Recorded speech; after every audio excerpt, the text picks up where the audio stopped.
بلغنا رسوله النبي الأمين المتين الكريم ونحن على ذلك لمن الشاهدين والشاكرين والحمد لله رب العالمين.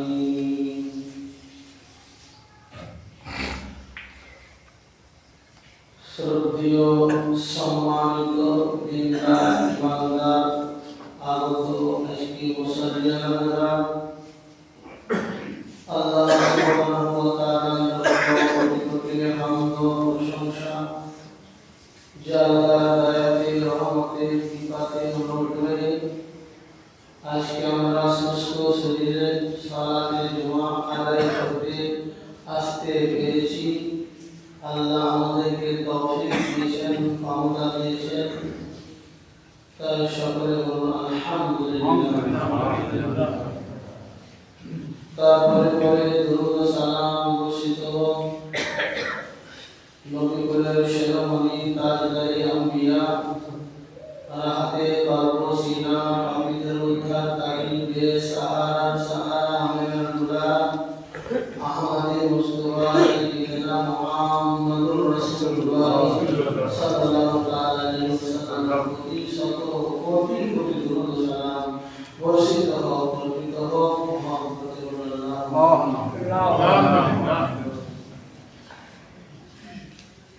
মুহাম্মদুর রাসূলুল্লাহ। এই আয়াত যদিও একটি ছোট্ট একটি আয়াতের অংশ, তবুও বিশ্লেষণ, তাফসীর, ব্যাখ্যা প্রচুর। এর উপরে ঈমানের আসল ভিত মুহাম্মদুর রাসূলুল্লাহ, এর উপরে ঈমানের আসল ভিত। এটা যারা মজবুত না তার ঈমানও নাই। কারণ আল্লাহকে আমরা দেখি, আল্লাহ তাবারক ওয়া তাআলা জান্নাত জাহান্নাম এগুলো আমরা দেখি,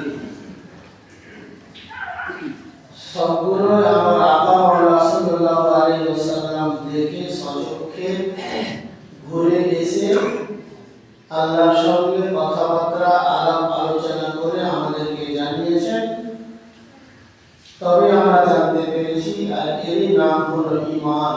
আল্লাহকে না দেখে বিশ্বাস করা, আল্লাহর জান্নাত জাহান্নাম আযাব কবরের আযাব এগুলোকে বিশ্বাস করার নাম হলো ঈমান।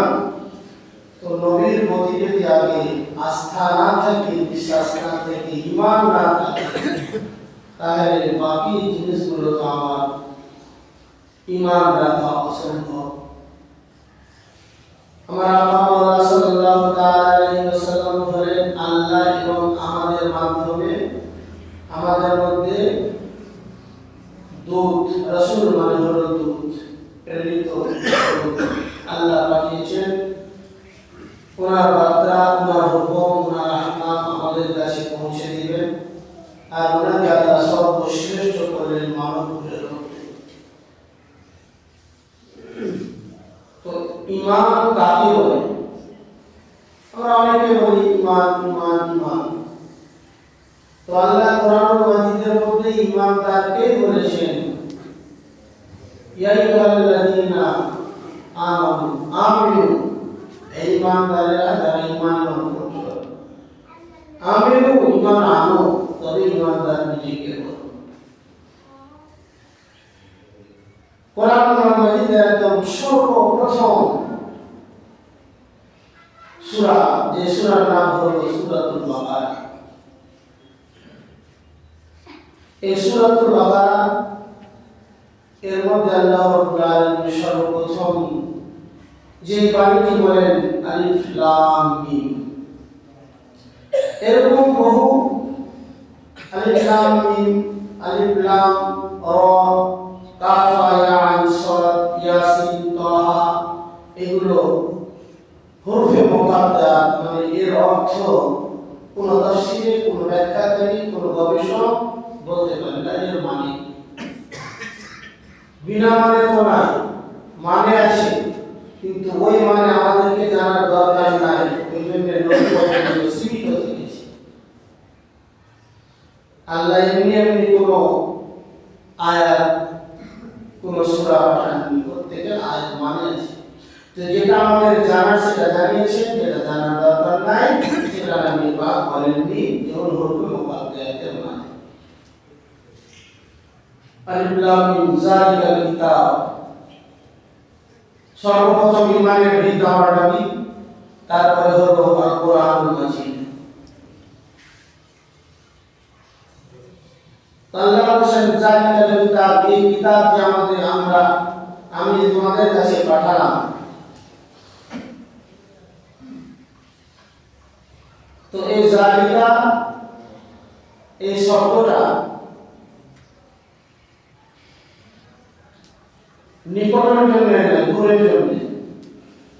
হাজা শব্দ আছে দূরের জন্য। আল্লাহ জালিকা কে ব্যবহার করলেন?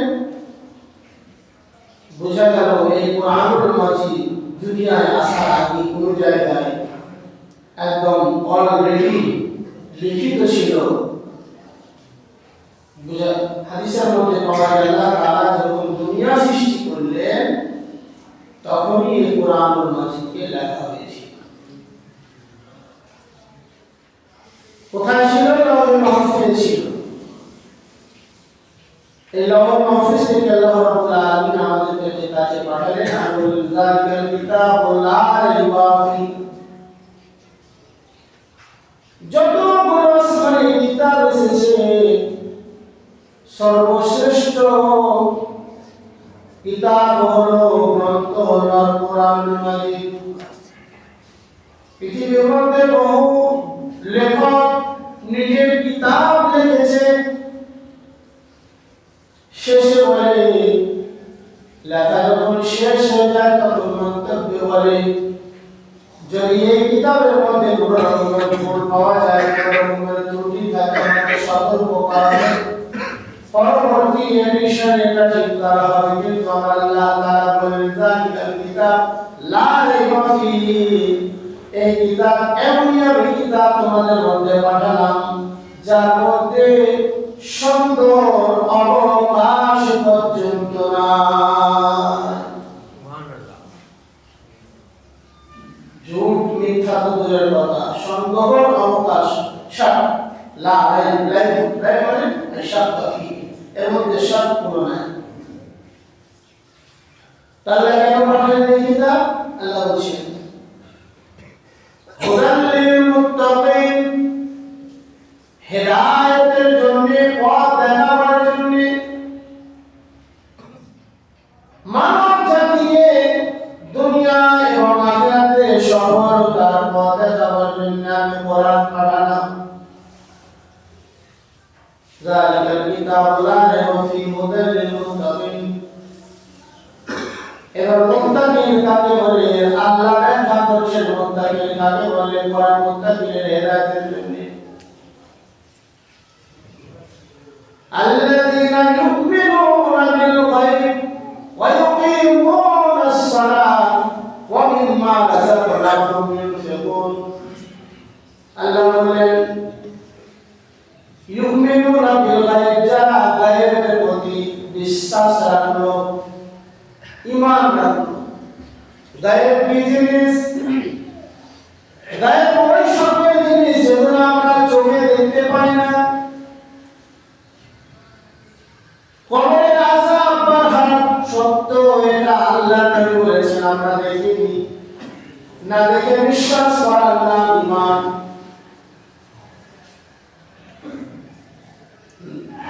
আপনার জাহান্নামের আযাব হবে, এক ব্যক্তি এক রকমের আযাবে গ্রেফতার থাকবে। যারা সুদখোর তাদের আযাব আলাদা হবে, যারা ব্যভিচারী তাদের আযাব আলাদা হবে,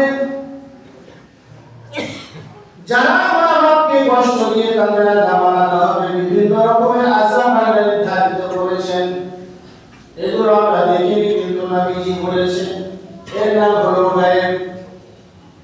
নামাজ পড়লে, রোজা রাখলে, দিনদার বান্দা হয়ে চললে আল্লাহ জান্নাত দিবেন, জান্নাত জান্নাতে সওয়াবটা পাওয়া যাবে। জান্নাতে দুনিয়ার সমস্ত খাবার আপনি পাবেন, আর জান্নাতে কোনো রকমের কোনো আপনার পেশাব পায়খানা হবে না। জান্নাতে কোনো রকমের কেউ বুড়ো থাকবে না, সবাই নবীন তরুণ যুবক যুবতী থাকবে।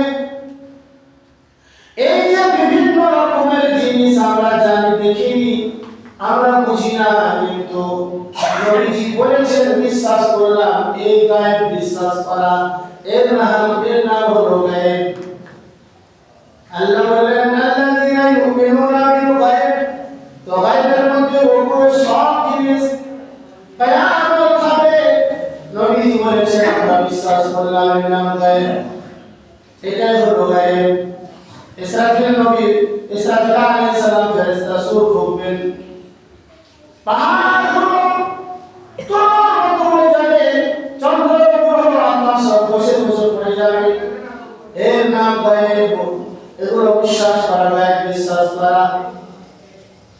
তাহলে যার এই সব জিনিসের মধ্যে যার বিন্দু পরিমাণ সন্দেহ আছে, সেই ইমানের খাতা থেকে বাদ হয়ে যাবে। কবরের আযাব, হাসর, পুলসিরাত, জান্নাত, জাহান্নাম, এগুলো সব বিশ্বাস, গায়েবের বিশ্বাস। দেখিনি আমরা, আমরা জানি না, কিন্তু নবীজি আমার বলেছেন, এমনি বলেননি। আল্লাহ বলেছেন, আমি নিজে স্বয়ং শাহাদাত সাক্ষী আছি, দেখেছি সচক্ষে এগুলো। রাসূল পাক সাল্লাল্লাহু তাআলা আলাইহি ওয়াসাল্লাম এই হাদিস দ্বারা যেগুলো গায়েবের সংবাদ আল্লাহ নবী দিলেন, উপরে ঈমান আনা, এটা হলো এক নম্বর শর্ত। এরপরে যদি ঈমান না আনে, তাহলে আগে আল্লাহ তো বলতে পারতেন আল্লাযীনা ইউকিমুনাস সালাত, আগে নামাজের কথা বলতেন যে আগে নামাজ পড়ো। আল্লাহ বলেন নামাজ তোমার পড়া হবে না, নামাজে তোমার মন লাগবে না যতক্ষণ পর্যন্ত কবরে না যাবে, তুমি তোমার আস্থা বিশ্বাস না থাকবে। পুলসিরাত, হাসর, জাহান্নাম, এর প্রতি তোমার বিশ্বাস যদি না থাকে, নামাজ তোমার কাজে আসবে না, তোমার নামাজের দিলই লাগবে না। আগে তুমি এইটা কমপ্লিট করো, গায়েবকে বিশ্বাস করো। এই গায়েব বিশ্বাস হয়ে গেল যখন, এগুলো জেনে নিলে, তখন মানুষ কি করে কবরের আযাব থেকে বাঁচা যাবে, কি করে হাসর, পুলসিরাত, জান্নাত, জাহান্নাম, এই সব যে আল্লাহ বলেছেন, তো কি করে জাহান্নামের আযাব থেকে বাঁচা যাবে। পুলসিরাত দিয়ে সকল মানুষকে পার হতে হবে, চুলের চাইতে সরু, তরবারির চাইতে ধার, এখানে একটা পুরে কি করে পার হব, তখন মানুষ আগ্রহ বাড়লো যে আমি কি করে পার হব। এবারে আল্লাহ বলছে ওয়াইকুমুস সালাত, যখন এগুলো তোমার বিশ্বাস হয়ে গেল, তোমার আগ্রহ বাড়লো নামাজের প্রতি, তো নামাজ কায়েম করো। ওয়াইকুমুস সালাত ইউমিনুনা বিল গায়ব ওয়া ইউকিমুনাস সালাত। এবারে আল্লাহ বললেন গায়েব বিশ্বাস করার পরে তুমি নামাজে দাঁড়ালে, কিন্তু এই নামাজ তোমার সঠিক হবে কি করে? নামাজ সঠিক হওয়ার জন্য তোমার কিছু শর্ত রয়েছে। ঠিক আছে, কিতাবের মধ্যে দেখবেন নামাজ সঠিক হওয়ার জন্য লেখা আছে জায়গা কপা গোনা, কপড়ে কপা গোনা, বদন का पाक होना, কাপড়, জায়গা, আপনার শরীর, এগুলো পবিত্র থাকা অবশ্যই। এগুলো হলো জাহিরি দিক। বাতিনি দিক হলো যে খাদ্যটা আপনি খাবেন সেটাও যেমন হালালি হয়, যে হাতটা আপনি করবেন সে হাতটা যেন হালালি হয়। এই জন্য আমার আল্লাহ বললেন ওয়া মিম্মা রাযাকনাহুম ইউনফিকুন, আমি যা রুজি, যা অর্থটা, টাকা পয়সা দিয়েছি, এই টাকা পয়সা দিয়ে জাকাত দিয়ে পবিত্র করার পরে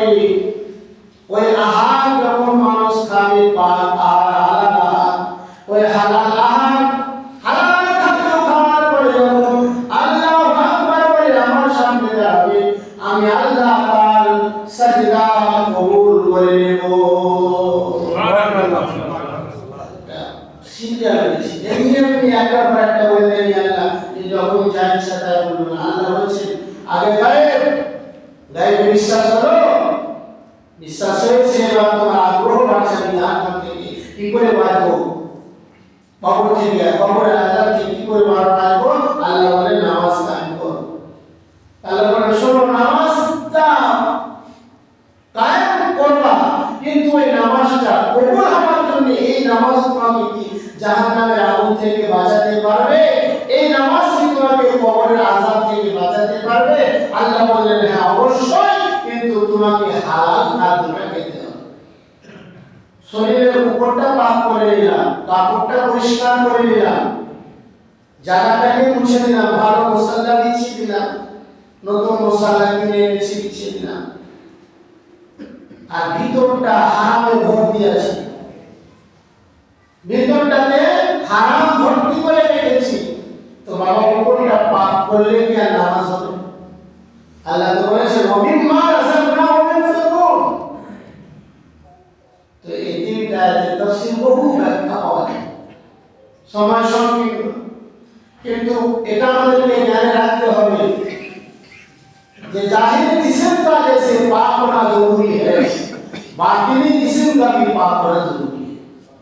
আপনার উপরটা যেমন পবিত্র হবে, কাপড় পবিত্র, দেহ পবিত্র, জায়গা পবিত্র, নামাজের জন্য শর্ত, তো ভিতর আপনার পবিত্র হবে, তবে আল্লাহর দরবারে নামাজ কবুল হবে। ব্রাদার ইসলামিয়া, এই জন্য আল্লাহ তাআলা বলেন ইউকিমুনাস সালাত ওয়া মিম্মা রাযাকনাহুম ইউনফিকুন। এরপরে আয়াতগুলো ইনশাআল্লাহ পরে আলোচনা করা হবে। তো আমরা কষ্ট করে আল্লাহর দরবারে নামাজ পড়তে আসছেন, নিজের কাজ কাম ছেড়ে। আল্লাহ বলেছেন নামাজি ব্যক্তিদের কবরে আযাব হবে না, তবে ওই নামাজটা আমাকে সঠিকভাবে পড়তে হবে। সঠিক কেমন? ওই যে বললাম যে যেমন আমার উপরটা পবিত্র করেছে, ওই ভিতরটাকে পবিত্র করে আল্লাহর সামনে দাঁড়াতে হবে। ভিতর যদি পবিত্র না থাকে, নামাজ পড়া হবে, লোকে বুঝে নামাজি, কিন্তু কবরে গিয়ে কিন্তু এই নামাজ আপনার কবরের আযাব থেকে আমাকে আপনাকে বাঁচাতে পারবে না। আল্লাহ যে বলেছে নামাজি ব্যক্তি বিদ্যুতের ন্যায় পুরুষেরা পার হবে, ওটাও হবে না। জাহান্নামের আগুন থেকে এই নামাজ আপনাকে আমাকে বাঁচাতে পারবে না যদি ভিতরটা পরিষ্কার না হয়। আর যদি হয়ে যায়, ভিতর পরিষ্কার হয়, তাহলে আল্লাহ তাবারাক ওয়া তাআলার সঙ্গে আপনার একটা গভীর সম্পর্ক। ব্রাদার ইসলামিয়া, যত গুণের ইবাদত আছে সবগুলোর মধ্যে এক নম্বর ইবাদত হলো নামাজ। এই নামাজের মাধ্যমে আল্লাহকে পাওয়ার, আল্লাহকে আল্লাহর নৈকট্য লাভ করা, আল্লাহর মেহবুব বান্দা হওয়া, আল্লাহর প্রিয় বান্দা হওয়ার একটা সরল পথ রয়েছে। ওই নামাজ যদি আপনার সঠিকভাবে ভিতর বাহির পরিষ্কার করে যদি পড়তে পারেন, আপনি বুঝতে পারবেন নিজে নিজে যে আমার আল্লাহর সঙ্গে একটা আমার সম্পর্ক হয়েছে, আল্লাহর মেহবুব বান্দা আমি হয়েছি, আল্লাহ রাব্বুল আলামিন আপনার দোয়া কবুল করবে। বাবা ভিতরে যদি গালিজ ভরা থাকে, নাপাক ভরা থাকে, হারাম ভরা থাকে, ও সারা দিনের ধরে যদি কেঁদে কেঁদে দোয়া করা যায়, আল্লাহর দরবারে ওই দোয়া কবুল হয় না। দোয়া কবুল হওয়ার জন্য শর্ত রয়েছে। ব্রাদার ইসলামের সুশিক্ষিত সমাজের জ্ঞানী লোক বাবা, আমরা ইবাদত করব যতটুকু, ততটুকু যেন আমি সঠিকভাবে করতে পারি, এর মজুরিটা যেন আমরা পাই, এর প্রাপ্য মজুরি যেন কবরে গিয়ে পুরসেরাতে হাসরে এই জায়গাগুলো আমরা যেন পাই, মজুরিটা এর ওসিলা, এর বদৌলতে যেন আমরা আল্লাহর ওয়াদা কৃত জামি মুসাল্লিদের জন্য জান্নাত বানিয়েছি। নামাজীদের জন্য জান্নাত বানিয়েছি সেদিকে আমরা পাই আমাদের সেদিকে লক্ষ্য রাখি আল্লাহ তাআলা যেন আমাদেরকে তৌফিক দান করেন আল্লাহুম্মা আমিন ওয়া মা আলাইনা ইল্লা বালাগুল আসসালামু আলাইকুম ওয়া রাহমাতুল্লাহি ওয়া বারাকাতুহু জিনাত সুন্নাত বাকিয়া চালে